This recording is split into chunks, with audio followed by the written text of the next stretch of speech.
Okay, baked tostada shells. It's such an easy technique and I use these exclusively now. It's probably been 3 or 4 years since I've fried a tostada shell.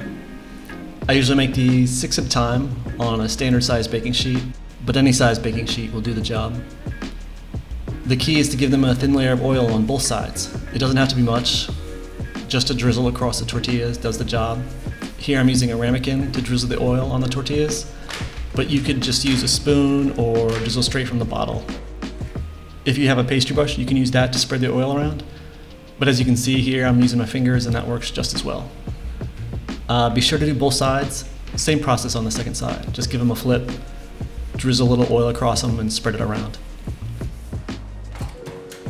Okay, these will need about 4 to 5 minutes per side in the oven at 400 degrees Fahrenheit. I usually set the timer for 4 minutes on the first side and then give them a flip. But don't be like me and use your fingers to flip them as they are hot.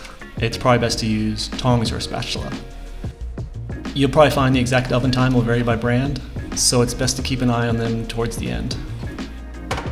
When they're starting to turn a darker brown, they're done. This batch was in the oven for 9 minutes total, 4 minutes on the first side and 5 minutes on the second side.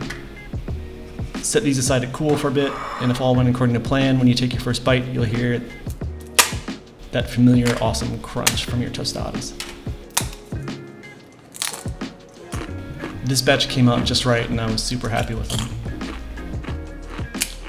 I'm going to put some links in the description box below for the recipes that I've been using these tostadas for lately, but it's the usual suspects for me, so you might be familiar with them.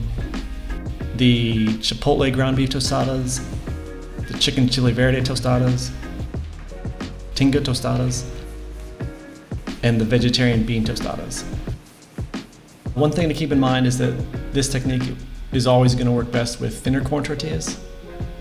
Store-bought tortillas can vary quite a bit in thickness, so try to keep some thinner ones in your kitchen if you're going to be making tostada dishes on a regular basis. Okay, I hope this technique is helpful for you. It's super easy to bake them at home and they're so much better than store-bought versions that have been sitting on the shelf for years. Let me know in the comment section below if you have any questions about it. Also, let me know if you want to see more short videos like this. Thanks for watching.